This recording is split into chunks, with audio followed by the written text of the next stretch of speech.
வணக்கம். நான் உங்கள் விக்கி ப்ரோஸ். நமக்கு எண்கணித ஞானத்தையும், வேத ஜோதிட ஞானத்தையும், ஆன்மீக ஞானத்தை வழங்கிய அனைத்து குருமார்களுக்கும் நன்றி. என்ற அதே வேளையில் இது ஒரு ஜோதிட விளக்க வீடியோ. விருப்பம் உள்ளவர்கள் தொடர்ந்து பார்க்கலாம். நமது 18VUI யூடியூப் சேனலை சப்ஸ்கிரைப் பண்ணியிருக்கின்ற அனைத்து தோழர் தோழிகளுக்கும் நமது நன்றிகள். இன்றைக்கு ஒரு கேள்வி. ஒரே நிமிஷம். ஓகே, எங்கம்மா கேள்வியை காணாம போச்சு. அண்ணா ஒரு ரிக்வஸ்ட். இந்த டைப் ஆஃப் விரயம், ஜென்மம், பாதம், கண்டகம், அர்த்தாஷ்டமம் ஒயிட் போர்ட்ல எழுதி காட்டுங்க அண்ணன். ஃபார் பிகினர்ஸ் ஈஸியாக புரியும் இஃப் சி. சரி, இது உங்களுக்கு ஒயிட் போர்ட்ல. அப்பனா எந்த இப்ப இருக்கிற கோச்சாரத்துக்கும் அடுத்து வரக்கூடிய கோச்சார அமைப்புகளுக்கும் அப்படியே படிப்படியா உங்களுக்கு இந்த ஒயிட் போர்ட்ல எக்ஸ்பிளைன் பண்ணி பார்க்கலாம் வாங்க. டைப்ஸ் ஆஃப் சனி. ஓகேயா? இப்ப என்ன கேக்குறீங்க? சனியோடைய பாத சனி, விரைய சனி அப்படின்ற அமைப்புகளை சொல்லுங்க அப்படின்றாங்க. ஓகே, இப்ப கோச்சாரத்துல யாருக்கு சனி ஓடுது? சனி மீன ராசிக்கு சனி நடக்குதா? ஜென்ம சனி. இந்த சனி இங்க இருந்தாருன்னா விரைய சனி. ஏன்? இந்த 1வது பாவகம், இது 7வது பாவகம், இது 10, 11, 12. உங்களுக்கு ஃபாஸ்டா இது 12ஆம் பாவகம்னு புரிய வைக்கிறதுக்கு இப்படி சொல்றேன். இந்த 11ஆம் பாவகத்துல, விரைய பாவகத்துல, முடியக்கூடிய பாவகத்துல, இழக்கக்கூடிய பாவகத்துல, இறப்பெல்லாம் இந்த பாவகம் தான். இந்த இடத்துல சனி வரும்போது விரைய சனிங்க. அதாவது ஜென்ம சனி விரைய சனியா, 7.5 சனி விரைய சனியாவும், ஜென்ம சனியாவும், பாத சனியாவும் 2.5 7.5 வருஷம். இதுல விரைய சனி என்ன பண்ணும்? விரைய சனி தான் இழப்புகளை கொடுக்கும். நீங்க எதை நினைச்சு இங்க அழுவ போறீங்களோ அதுக்கான சம்பவங்கள் இந்த விரயத்தில் நடக்கும். இதுல எல்லாம் ஜென்ம சனி கடுமைன்னு சொல்லிட்டு இருக்காங்க. ஜென்ம சனில அழுகிறதுக்கும் ஏங்குறதுக்கும் இதையே நினைச்சு கலங்கி உட்காந்து ஜேமா அப்படி இருட்டாரில் உட்காந்து அழுதுகிட்டு இருப்பீங்க. இங்க தப்பு பண்ணவங்களுக்கு இங்க தண்டனை கிடைக்கும், இங்க இழந்தவங்களுக்கு இங்க விரக்தி கிடைக்கும், இங்க லவ் பண்ணவங்களுக்கு கற்ப இழந்தவங்களுக்கு இந்த அழுக கிடைக்கும். இந்த மாதிரியான அமைப்பு தசாபுத்திகளோட கிடைக்கும். இந்த இடத்துல இந்த 2 விஷயம் இருந்து பாத சனி உங்களை ரிகவர் பண்ணும். இதெல்லாம் மறக்கடிக்கும், இதுல இருந்து மீட்டு எடுக்கும். இழப்புகள் இழந்துருச்சு, இப்ப ஒண்ணும் செய்ய முடியாது அப்படின்ற மாதிரியான அமைப்புகளை இந்த தன்மைகள்ல செய்யும். என்ன பண்ணும்? இழப்புகளை சரிப்படுத்தும், வேலை கிடைக்க வைக்கும். இழப்புகள் இன்னொன்னு, இந்த இழப்புகள்னா எல்லாம் என்ன நினைச்சுக்கிட்டு இருக்கிறீங்க? விரைய சனியில என்னன்னா பணம் விரயமாகும் நினைக்கிறீங்க. இதுதான் தப்பு. உறவு விரயமாகும், உயிர் விரயமாகும், பணம் விரயமாகும், மானம் விரயமாகும், கற்பு விரயமாகும். எதெல்லாம் போதோ அதுதான் விரயம். வீடு வாகன சொத்துக்கள், சொத்து விரயமாகும். சொத்து இருக்குல்ல, நீங்க அவருக்கு ஜாமீன் பண்ண, இவருக்கு பேர்ல வாங்கி எடுத்தேன், நான் போய் கேரந்தோம் நின்னெல்லாம் பண்ணுவீங்கல்ல, அந்த பொருட்கள் விரயமாகிறது. நண்பர்கள், நல்ல நண்பர்கள் விரயமாவாங்க. உறவு, இந்த உறவுல வந்துடும். தாய், தந்தை, காதலன். மகர ராசிக்காரங்களை கேட்டு பாருங்க. அன்னைக்கு ஒருத்தர் ஜாதகம் போட்டோன்னே சிரிச்ச, ஏங்க சிரிக்கிறீங்கன்னு கேட்டாரு. அப்ப சொன்னேன், தன்னுடைய எதிர்பாலினம் கணவனையோ மனைவியோ கடுமையாக இழக்க வைக்கிறது. இப்ப கடந்த காலத்துல மகர ராசிக்காரங்களை ரேண்டமா பாருங்க, 100 பேர் எடுத்தீங்கன்னா 90 பேருக்கு இந்த கணவன் மனைவி இழப்பு தான் இருந்தது. இந்த தன்மையை கொடுக்கிறது. பிரிவுகளை குறிக்கிறது. பிரிவு, விட்டு போகுதல் வச்சுக்கோங்க, விட்டு போகுதல், இதுதாங்க விரயம். ஓகேங்களா? இந்த இடத்துல நீங்க நட்சத்திரத்தை பார்க்கணுமா? கண்டிப்பா பார்க்கணும். ஓகே, இது இப்போ நடக்கிறதால மீன ராசி பத்தி பேசுறோம். அடுத்து 2027 மேஷத்துக்கு ஜென்ம சனின்னு வரும். 2030 ரிஷபத்துக்கு ஜென்ம சனின்னு வரும்.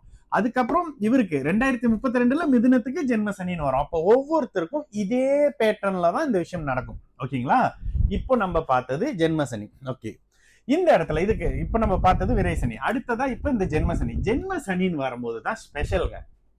இப்ப இங்க பூரட்டாதி, உத்திரட்டாதி, ரேவதி. ஓகே, இந்த 3 நட்சத்திரக்காரங்களுக்கு தான் படிப்படியான பாதிப்பு இருக்கும். இதுல பூரட்டாதி என்னது? இங்கேயும் உடைப்பட்ட நட்சத்திரம், இங்கேயும் உடைப்பட்ட நட்சத்திரமா வந்துடும். அப்ப பூரட்டாதியை விட உத்திரட்டாதியில சனி எப்ப வருவாரு? இப்ப இந்த வக்கரம் கக்கரம்லாம் முடிஞ்சுட்டு அப்படியே தீபாவளி முடிஞ்சோன்னு லேசா அந்த உத்திரட்டாதி நட்சத்திரத்துல வருவாரு, அப்புறம் ரேவதி நட்சத்திரத்துல வருவாரு. இதெல்லாம் என்ன செய்யும்? உங்களுடைய ஜென்ம நட்சத்திரத்துல சனி இருக்கும்போது நீங்க அழுகிறத தவிர வேற எதுவும் செய்ய மாட்டீங்க. ஏன்னா சனி மாபெரும் இருள் கிரகம். ராசின்றது உங்களோட மனசை இருள் அடிச்சுக்கிட்டு உங்க ராசியில உட்காந்துக்கிட்டு உங்களை அள வச்சுக்கிட்டு இருப்பாரு. ஏன் இங்க அழுவுறீங்க? இங்க நடந்த 12ஆம் பாவக அமைப்புகள்ல நடந்த விரயம், தப்பு, தவறு, இதுக்கெல்லாம் இங்க அழுது முடிச்சு, இழப்புக்கெல்லாம் இங்க அழுது முடிச்சுட்டு கொஞ்சம் கொஞ்சமா ரிகவர் ஆகி இங்க வருவீங்க. இதுல மெயினான விஷயம் வேலை இழப்பு. வேலை இழப்பு இது ரொம்ப முக்கியம். வேலை இழப்பு, இலக்கு விரயம், வேலை விரயமாவது, பணம் விரயமாவது, இந்த மாதிரி குழந்தை விரயமாவது, இதெல்லாம் இந்த இடத்துல இருக்கும். ஓகே, இது வந்து ஒரு சின்ன எக்ஸாம்பிள். எங்க வச்சேன் இத? ஓகே, இப்போ இதே மீன ராசியை வச்சே சொல்றேன். ஓகேங்களா, மீன ராசியை வச்சு உங்களுக்கு சொல்றேன். ஓகே, மீன ராசி இதுதான் சந்திரன். சந்திரன் இருந்தாதான் ராசி மீன ராசி. இந்த இடத்துல 1 4 7 10 12 2 3. ஓகே, இந்த இடத்துல சனி ராசியில இருந்தாருன்னா ஜென்ம சனி. இந்த 3 இடத்துல இந்த 7.5 சனியை இன்னும் ஜூம் பண்ணீங்கன்னா ஜென்ம சனி அவரு ராசியில இருக்கும் போது. ஓகேங்களா, அப்ப ராசின்றது உங்களுடைய ராசி. நீங்க என்ன ராசி? நீங்க தனுசு ராசியா? உங்க ராசியில இருக்கும் போது 2018 உங்களுக்கு ஸ்டார்ட் பண்ணிச்சு ஜென்ம சனி. அந்த மாதிரி இப்போ ராசிக்கு இந்த 3 இடம் பார்த்துடும். ஜென்ம விரய சனி, ஜென்ம சனி, பாத சனி. இது 7.5 சனி, 7.5. இது வந்து 7.5 சனி. சனி அப்படியே இங்க வந்துடுறாருன்னு வச்சுக்கோங்க. இப்ப இது யாருக்கு நடக்கும்னா தனுசுக்கு நடக்கும். அர்த்தாஷ்டம சனி 4ஆம் இடத்துல இருக்காரு. 8ல் பாதி அர்த்த அஷ்டமம், அஷ்டம சனியில பாதி. அப்ப இந்த அஷ்டம சனி என்ன செய்யும்?